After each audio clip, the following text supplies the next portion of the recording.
All right. Well done, gents and ladies. All right, let's do some shout outs and rants. And Matt, I know you got a deadline, so why don't you start us off? Sure. I am going to start off with a shout out this week. For anybody who is watching on video, I will hold this up. But for anybody who is not and just listening, I will tell you I am reading the memoir of Alexei Navalny, Patriot, which was published in December. And for any anti corruption or corporate ethics person, you should read this book. Be warned, it will rip your guts out because we already know how his story ends. Navalny was essentially murdered in a Russian prison camp, if not at the direct order of Vladimir Putin, certainly allowed to die. And the whole book is lucid and detailed and vivid and really well written. And Navalny has no idea what's actually going to happen to him at the end. And we do. And so that just adds this whole heartbreaking overshadow to his tale about how his country essentially fell apart in the 1990s. A lot of striking parallels one cannot help but make and think about today, what is happening in our country versus how oligarchs carved up Russia in the 1990s and put it on the path where it is today. But if you take anti-corruption seriously, if you think that we are doing this for a good purpose, you should read this book about a man who committed himself to it.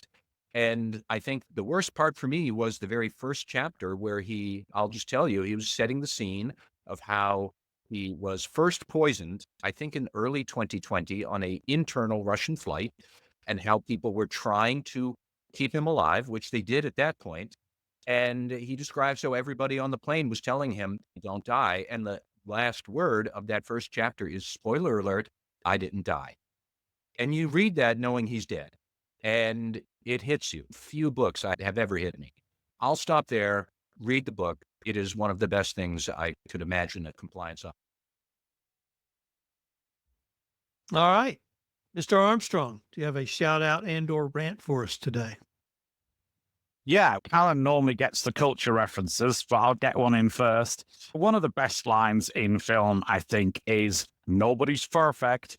And maybe we'll have in the LinkedIn chat the first one to remember the film gets a prize. But it's front of mind, I think, when I was looking at the appointment of Lord Mandelson as the new UK ambassador to the US. Now, it's difficult to think who would be the perfect ambassador to the court of King Donald. It's going to need somebody who's able to think on their feet fast and able to adapt. When I was about 24, 25, I was asked by my then boss to stand in at a business meeting. And to cut a very long story short, I ended up working with Peter Mandelson, as he then was, on an initiative to promote enterprise. So I'm a very junior lawyer, and Peter was a great guide through that whole process and politics. And for all his appearance as somebody who was very aloof, to me, I can remember going into quite an important meeting, arriving in the room early and finding Peter Mandelson emptying the bin in the room. And I said, "You're the last person on this earth I thought would be emptying the bin." And he just said to me, "Jonathan, who do you think does that?" And so I think, as I say, nobody's perfect for this role, but I know from personal experience that he cares a lot about industry. He knows a lot about trade from his time at the European Commission, amongst other things. He's a thoughtful person, one who can read a room, one that is prepared to empty bins and roll his sleeves up. Be under no illusion, I think we're in for a difficult road in relations between the UK and the US and the EU and the US. Mandelson will have some tough decisions as to whether he sides with his former colleagues at the European Commission or goes it alone. It's a difficult time for all of our countries. As I say, nobody's perfect, but I'm hoping that Mandelson will give it his best. Mr. Marks, do you have a shout out and or rant noting you're wearing a green shirt today? EAGLES Eagles. Yeah. I got a shout out to my birds who were playing in the Super Bowl on Sunday. Wishing them all the best, whatever happens. You had a great season. Good luck there. And then my rant is that the mayor of Philadelphia does not know how to spell Eagles, yet somebody is actually profiting from that by creating T-shirts with the word Eagles spelled incorrectly, as I believe Mayor Parker announced during the press conference. So fun times here in Philadelphia. Karen Woody, what do you have for us today? I'm going to piggyback on a cultural reference just because, given the insanity that is swirling around in the world right now and all the tragedy that's happening, I had the opportunity this week to go see Hadestown, the national touring company of that Broadway musical. And I have to say, it was one of the most enjoyable couple hours I've had in recent memory, just to be taken completely out of the news cycle or anything else and just hear some of the most unbelievable music and some of the most talented actors. I know it won the Tony for Best Musical, and so I'm very late to this party. I get it, but I will just say it's well deserved and an excellent show. So go see it if you can.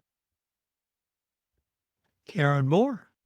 I am also going to put in a cultural reference, not quite enjoyable maybe, but I did see last week the film September 5, which covers the hostage taking of the Israeli athletes at the 1972 Munich Games.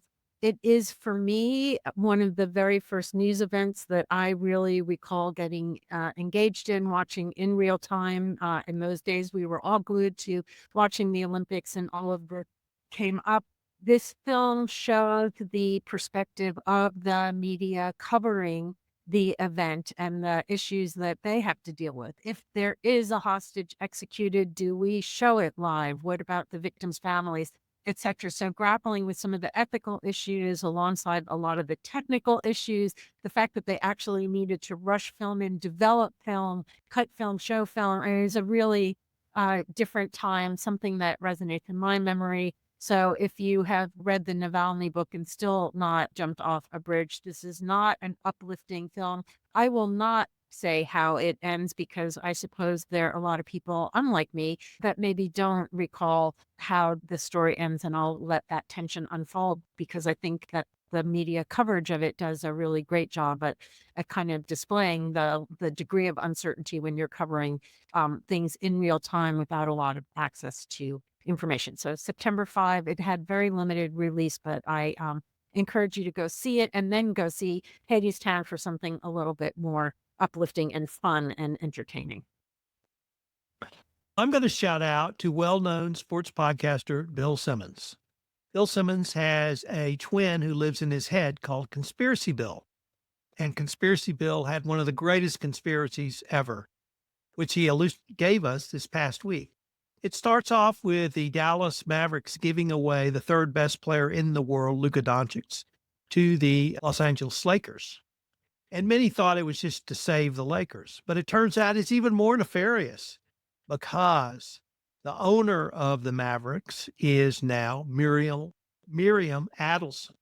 She is the widow of Sheldon Adelson, one of the top gambling brokers who brought online gambling to America. The great state of Texas does not allow online gambling. So Simmons says her ploy was to get Texas to approve online gambling. The next day, the governor of Texas said he supports online gambling. But Bill Simmons was not finished because he says it's even more nefarious because if gambling doesn't go through the Texas legislature, she's going to tank the team further and then move it to Las Vegas, her hometown, which does allow online gambling. Shout out Bill Simmons, taking it down 4 levels on your conspiracy. It doesn't get any better than that.